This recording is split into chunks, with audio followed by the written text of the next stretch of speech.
Ngalan samahan sa Anak ug sa Espiritu Santo. Amen. Nangito ng mga amahan nga labing kamahanan. Ani karon sa studio sa CFD office, God Ganatay. Minaw kami kanimo lang ito amang yawi.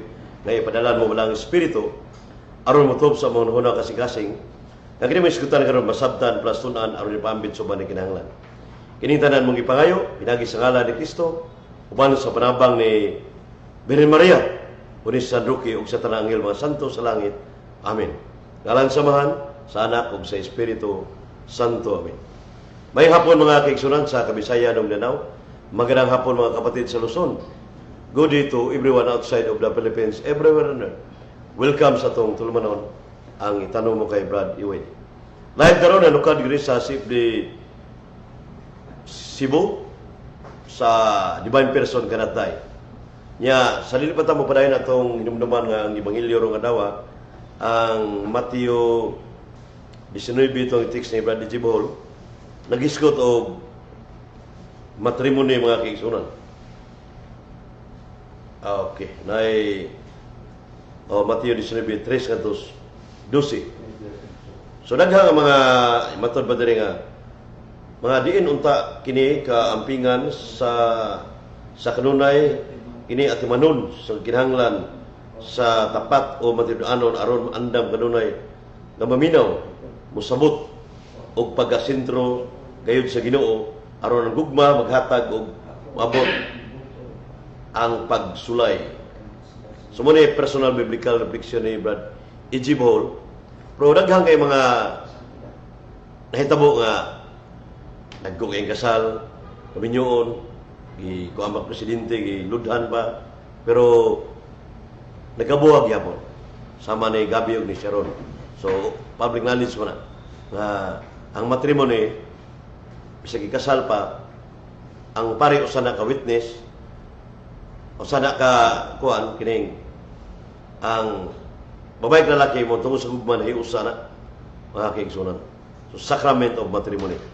So bukat mo na mga kaigsunan kay kung uban mo, kung wa magisinabtanay sa sumala sa Sirac City 39, kung usa ka patay na usa, pwede na makapangita og lain. Kung buhi pa, dili pwede kay makasala maka sa balaod sa Dios.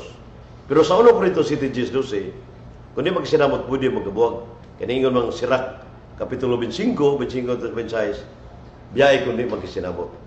Pero sa Dios why divorce kay kuan man ang buhi pa man pananglitan nga si Gregory nga ang iyang asawa to sa Amerika niya ang iyang nasa sa Pilipinas, so nagkabuwag sila pero kuan yapon nayusa sila sa sakramento matrimony mo nang Mateo 19:4 ngadto sa ebanghelyo. So muna nga, ang kamatayan rin makabugto ni anak. Unya, daghan kayo magawalay kay ihay daot, personal, dili mayo. Kay, kuha ba na, kining, ang nagdaot uturom sa to. Muna nga, kita'y manubag personal sa Diyos, pero maninguha ta. Kaya nasa 1 Samuel 12:20, bisa makasala ta, dili ta mo biyas, Ginoo. Alaga, gari ka nun na yan, Diyos. Arita sa punto mga kiigsoon na may pakunta na Gregory na kuan kining nato gipahayag ni sa mga daghang ito nga ni mga pangutana, inventaryo nga kita kuno surrender na mo kay kuan na kaning supak mo sa magisterium. O man na supak mo sa magisterium pero ngora na ilang ibangga. So, sana ka kuan ang mo pahunong nito dili ang magisterium, kundi ang Santo Papa. Muna yung gitawag sa Latin, Ruma Locuta Causa Finita. Hunong ang debate. Basta mo tingog ng Santo Papa. Muna yung timan yung mga kaigsunan niya. Isa may Santo Papa ni tingog na wa pa man. So, wa pa say obispo ni tingog. Kundi pare ra. Dahil pare sa bohol. Pwede nganlan na ito kay nganlan sa gunya sa live niya kinabuntag. Nganlan sa Dani Kumta, si Jikyo, si Jungchua, Kay usam to sa sentro po nila nga nag-anak po sila nag-diskusyon. Sila si Chong Chua. Kay mahatag ko na siya o kining sa tingin pa Darwin nga kining basta na ito, wala nang kumatuhog. Pero ang iyang tubag, nako ganina, sa brother friend mo ni tubag si imong pangutana. Nga gibasa niya ang papel nga adunay pirma ni Arzobispo Palma nga ang dawaton yun, mao gining gaday literally. Oh. Mo may ingon niya dito niya karon iba kung tugutan sa way pag-uyon ang statement ito gipahayag ni Reverend Padre Darwin Itcano sa suwat ito. Ang panguta kinsa may nagsuwat ito? Gisuwat gid sa Arzobispo Palma, haguan gid niya o gisuwatan gid pirmahan. Kasama ra mo tong ingon na dunggan o kanina nga sa tinadunggan ko nga nagiserban og guan kanang suspension niya. Ang lugar wala ang dagkong tao kana silbi mayor ba o vice mayor ba nya wa may pirma pagkatao ni balik na nay pirma di ana bitaw example na politics na siya pero kani religion man pero si Arzobispo Palma at akong nabiyo sa gipost ni Brad Chong Chua ang video naningon gi siya nga bisag yanong nga tao makasabot ini nga panalitan si kuan kining John Paul Lisican, Santos mo gina. Yang lawas sa sementeryo, yang kalag, wag ito mamatay. Espiritu ko ito buhi yun. Unya, ang namatay, wag yun ang lawas lang ni Jesus Christ, ang yang human nature lang yun. Ano man siya? So pagkatawag yun, Padre Darwin Itcano, yan kanay mong ibasa, niya, di na, inconsistent, o di, wag magkakoincide, mong ikuan gaday literally. Kaya kung pagkutanan mo, wag mo matubag, gitubag ni mo kanina pero wa maigo sa kong pangutana. Kinsa may church fathers na giyon. Hibaw kinsa na church fathers kay igamit kasi mong latugi sa Iglesia ni Cristo kani mga ikutlo ka sa mga church fathers. Dili ko maggan kinsingan sa church fathers. Na ba kay makita nga kinsa church fathers nagtudlo adunay Diyos nung persona na matay literal o divine person. Ato langanlan sika divine person dahil literal kay mo mingon ka divine person maapil ang amahan ng Holy Spirit na. Kay first divine person man ang way sa bullets. Third divine person ang Ruach HaKodesh sa Elohim, Holy Spirit. So ato lang klaron, second divine person died literally. Kinsa may church fathers ang sulti ana. Samot na ang kining katekismo ng Catholic Church kay kargado mga membro niya mingon tahod mo sa magisterium. Kini kung imo basahon diri mga kaigsunan, tumasahon ang usay unod ng katekismo ng Catholic Church. Laro kayo, doctrinal value of the text. The Catechism of the Catholic Church, which I approved last June 25, and the publication of which I today order by virtue of any apostolic authority, is a statement of the Church, faith, and the Catholic doctrine, unya attested or dire dapita. Nya kinsa man pirma? October 11, 1992, John Paul Lisican. So Santos na. Mo na magisterium nga libro. Ang pangutana, nasulat ba diri ang baruganan nga imong gi-mention kanunay Reverend Padre Darwin Itcano nga divine person dahil literal? Wa gyud. Wa diri sa CCC Catechism of the Catholic Church. So kung saan mo pasabasa diri mga kigsunan. Samot ang dugma, fundamental sa Catholic dugma. Wa kita makita diri nga divine person dahil literal, pero God is eternal. Sa to pa dili mamatay, buhi ni siya. Balik-balik man ning puntuhang yun. Pero sa page 150, klaro kay gilubong si Kristo, gilansang sa cross, may tungod siyang lawas. Atong basahon na ang 150 sa lugma kay nindot yung basahon for the satisfaction sa blood listener.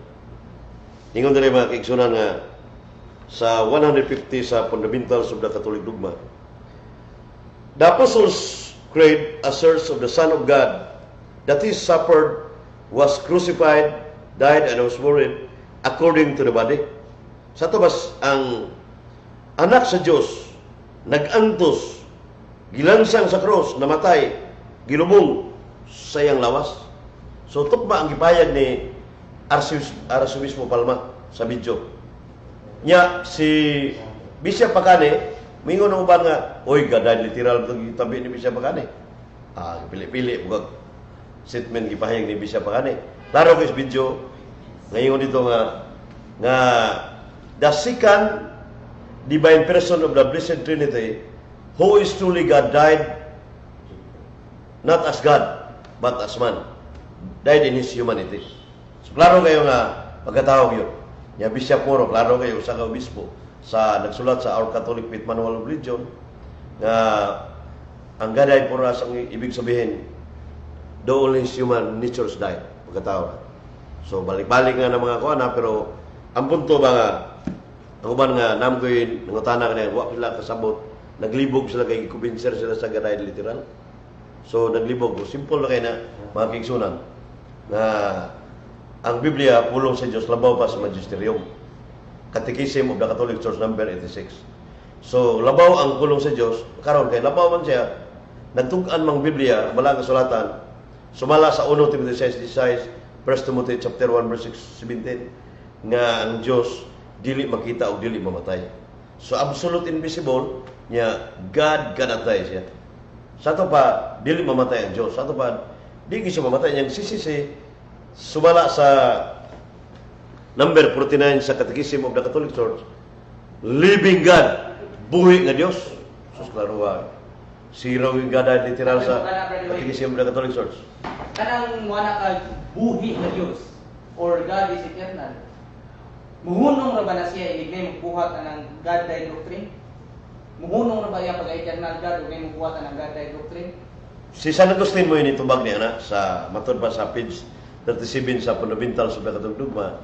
St. Augustine says, the eternity of God is a constant present. So why hunong-hunong? Why di mo hunong brad? Sa kasantos mo itubag niya. Nasud sa dugma yun. So di mo hunong kay si Kristo sa Hebreo 13:8, ako gahapon, karon ng sumabot mo lang gihapon.